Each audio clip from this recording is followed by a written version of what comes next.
it's another day here in Montana. Weather's looking beautiful out there, and I have a women's luncheon thing to go to tomorrow, and I said I would bring a salad, but I think instead of a salad, I'm gonna do some deviled eggs.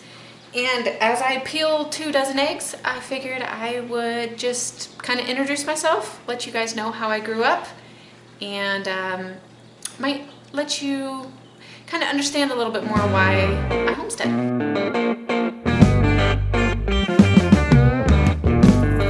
For those of you who don't know me, my name is Cece. My husband Kirk and I homestead in the big beautiful state of Montana. And yeah, real life there. There's a pile of dishes that need to be done. We just finished our last day of homeschool. I homeschool my kids, so everybody is just wanting to get outside and play. And I'm gonna peel a whole bunch of eggs. So I thought I'd let you guys know a little bit more about me. Some of you guys know me from childhood. Some of you probably only started following and getting to know me through YouTube. So kids just came in and said they were super hot because it's like 70 degrees out there and they don't know what to do with themselves. So a little bit about me. I actually grew up in Pennsylvania. I believe I was about 9 months old when we moved on to the dairy farm. And my dad dairy farmed for several years. He grew up doing it, and he took over the dairy farm from Grandpa. I also grew up in a fairly large family. There was 6 kids total. About half of us were adopted and half of us were, biological. My sister and I'm biological, so both my sister and I were born with a really rare genetic disorder, and it affected our liver.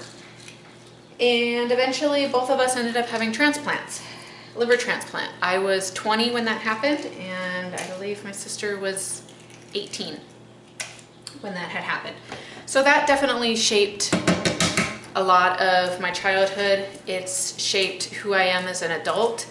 I try to stay a lot more health focused and health conscientious because health and watching my health has always been a huge part of my life. Hadn't really played a huge role in homesteading, but the older I get and the more I learn about processed foods and just how bad they are for you, I believe has also played a huge role into why I want to be more responsible for our own food. Mom had a garden. I remember pulling weeds as a kid. We had a big maple tree in the front lawn, and that's where we would take the peas to shell the peas and clean green beans and cut green beans, snap them, husking corn under that maple tree. I remember one year she planted entirely way too many red beets, and we were trying to give red beets away, and she had canned red beets till she was sick and tired of them, and we had red beets for years from that crop. So yeah, I kind of grew up with it. That's how I know how to milk a cow, because I was helping milk cows when I was just teeny. And that's another big reason why we always contact my dad for questions, anything to do with dairy, because that's what he did for a lot of years. In 2000, Mom and Dad got very, very serious about wanting to move west and sold the cows in 2000. And I believe it was 2001, we moved off the dairy farm. And 2003, we packed up and moved to Montana. Not all of my siblings came with us to Montana at that point. Some of them had moved on, left the house, were old enough. I was 15 when we moved. I had just finished my freshman year of high school. It was actually the first year that I had ever attended public school. Talk about a culture shock. Going from, I was homeschooled from 3rd grade on. So talk about a culture shock going from homeschooled to a school of 900 some kids. It was a shock. But once we moved to Montana, we, of course, went to a much, much smaller school, and it was very, very refreshing. So in 2003, we moved to Montana, and on my 16th birthday, we found out we were moving to a different place. The first place we came to, there were some red flags that didn't really see right at first. So anyways, long story short, ended up moving again pretty soon after we had moved out. And that place is where my parents are still currently at. He is now the manager over there, my dad is, and they don't live that far from us, and so God works everything out. So then fast forward through high school, and right after high school, I ended up going and getting a medical evaluation done and got on the list for a liver transplant. And my sister also was put on the list at that point in time as well. And I waited 2 years for a liver transplant. And then it happened in September of '08. It went really, really well. If you're ever interested in hearing that whole story, I will gladly tell you sometime, because it was something that changed my life. So then after that, I went off to college. I went to a tiny Bible college in Missouri. My faith is something that is very, very important to me, and so a Bible college was a really good fit. And that final semester of Bible college, I should back up. I did one semester at a Bible college a lot closer to home after transplant, just to make sure recovery and everything like that was going well. And then I went to Missouri. I met Kirk my final semester of college, but I did not meet him in college.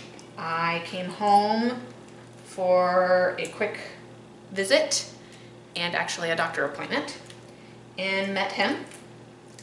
And again, that is another story for another time. If you would ever hear that story, maybe some evening I will be able to get Kirk to sit down and we can tell you guys the story of how we met.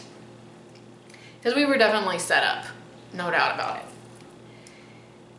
And so let's see. I graduated college of December of 12. Kirk and I got married June 2013. And I decided I wanted to kind of do things like my mom did. I had a tiny garden. At that point in time, I was working, ended up having a kiddo, and decided I didn't want to work. I wanted to be a stay-at-home mom. And so once again, the Lord worked it all out, and I became a stay-at-home mom. Most years I did a garden. Some years I didn't, especially the one year I was pregnant with my second. I think I made a very conscientious decision to only do root vegetables, because I knew if things get, one of the kids, I did just root vegetables. And then slowly but surely, we continued to expand. We got chickens, we raised pigs for a few years. 2020, we ended up with our very first milk cow. Since then, we've gone through a few of them, but we got a milk cow.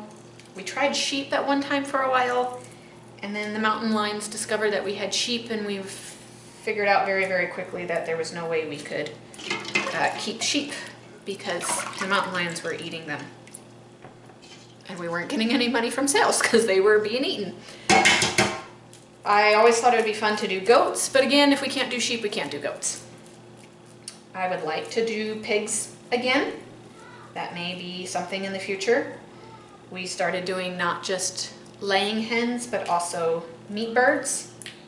And so every year we kind of seem to expand and kind of break off a little bit more, but we feel pretty comfortable doing that Not only because I grew up on kind of a dairy farm, we had lots of pets, we had chickens, we had a pet sheep.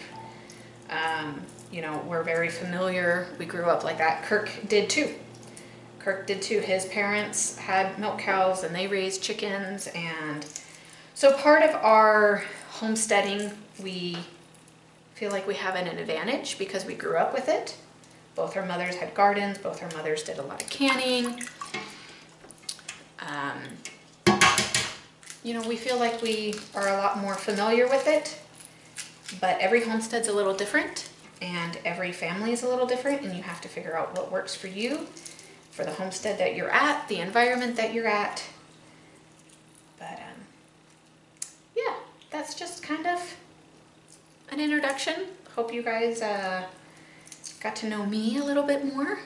If you want to know more, just ask a question if there's something that you would love to know. If you want to continue to follow us on our homesteading journey and just get to know us even more, hit that subscribe button, follow along. You never know what adventures we might be going on. You never know what God is going to do. We love homesteading. It's part of who we are. And it's time for me to figure out how I'm going to do these eggs. I made 2 dozen of them because I know some of them get kind of mutilated. That's what happens when you peel farm fresh eggs. They have issues. So anyways, thanks for following along. If you enjoyed it, give it a thumbs up. And this one's peeling bad. Until next time, have a great one.